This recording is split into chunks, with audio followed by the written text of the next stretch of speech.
Hey Jeff, nice start on this. I really like some of the objects and the colors working really well. For the time being, I would suggest not putting a textured background in. I would probably add a layer and just keep it white, just because you can really see more, more what you're doing with the white background. So I'm just going to fill it with the, with the paint bucket, and then you can really kind of, and, when I zoom in, I can really see your masks as well.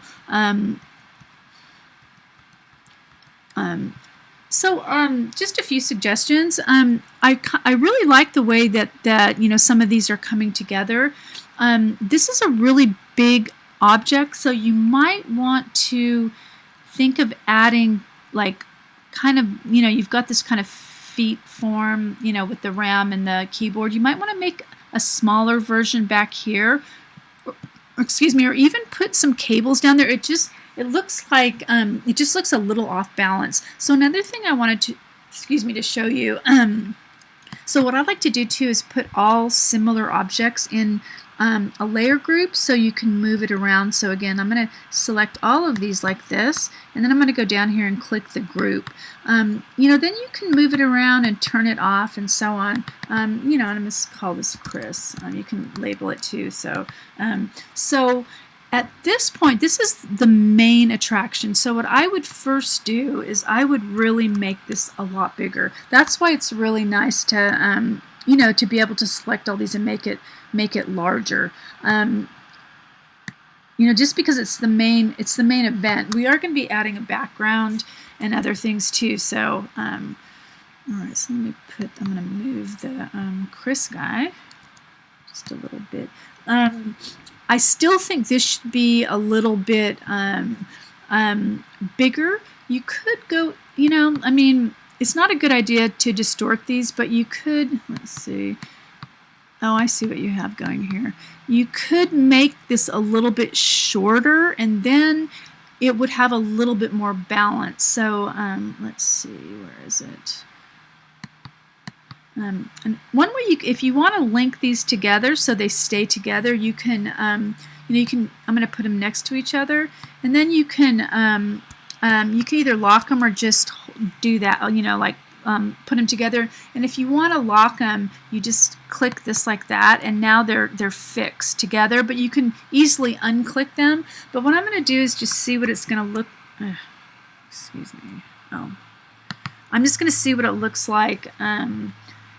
Transformed so it's not as wide.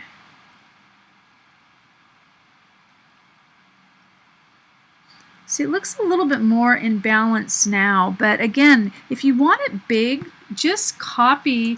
There's a lot of ways you can do it, but what do we have here? That and the RAM. So one thing I would also suggest is to separate the keyboard, because then you can make this bigger. Because if you make this the part that's closer, bigger, it's going to have a lot more depth. So one thing you could do is, where's that keyboard? Dun, dun, dun, dun. I'm just going to copy. Ooh, whoops. I'm going to copy this keyboard down here, and then I'm going to just delete part of it. And just show you what I mean. Okay, so I just separated these so they can be worked on independently. So I'm just going to make the front one bigger.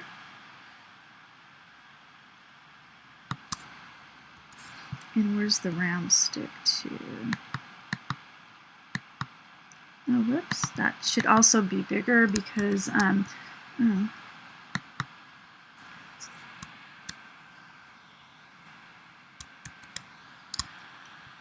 because you basically want it to look bigger, because things that are bigger are closer, right? So what I'm going to do too is move this down. Again, the next weeks are going to be doing this, over and over again, just because it's kind of what the design process is about. And then you've got the other keyboard. You can move it down too a little bit. However you want it, but just some techniques to, to give your caricature a little bit more depth. So let's say you wanted to, you know, to copy these and put them, I'm going to put the RAM stick next to it. There's that one. I'm going to put that like this. So, let's see. Okay, there's that side. So I'm going to copy these, and wait a second. And then I'm going to just see what they look like back there. So I'm not going to do all of this, you know, like, in fact, you don't have to take my suggestions. I'm just trying to make, you know, have you have a really good, you know, a strong portfolio piece. So I'm going to take that copied one and just put it back here. And where's the other one? Whoops, that one. And again, one thing Photoshop does, like I say, really good is it rotates stuff really good. And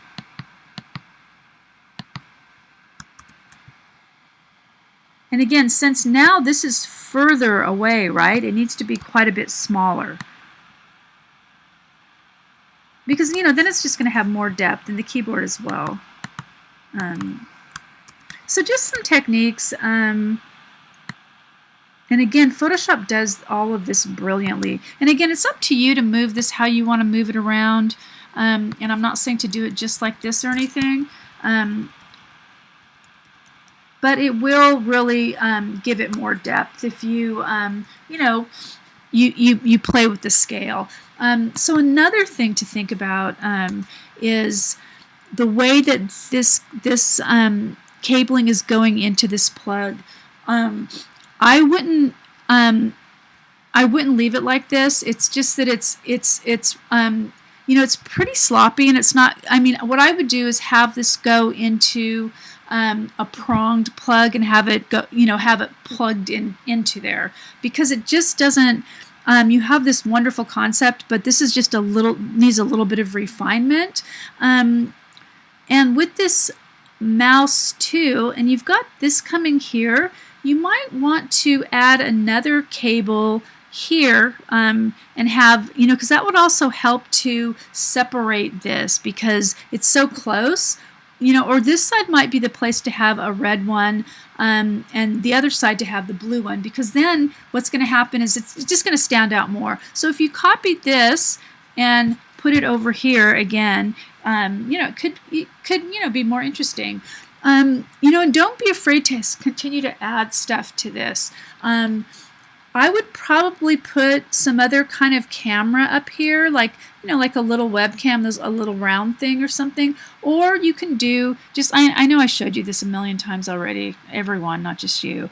But just really study some of these examples that I've posted.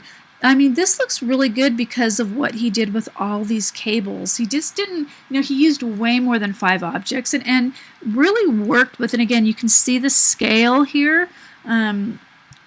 And this one too, look at all the variety he has, and he really worked at, you know, getting these RAM chips to kind of articulate and really, you know, look like this is a real caricature. Notice the way these cables, you know, are arranged. So anyway, just a few suggestions. Let's look at your masks a little bit.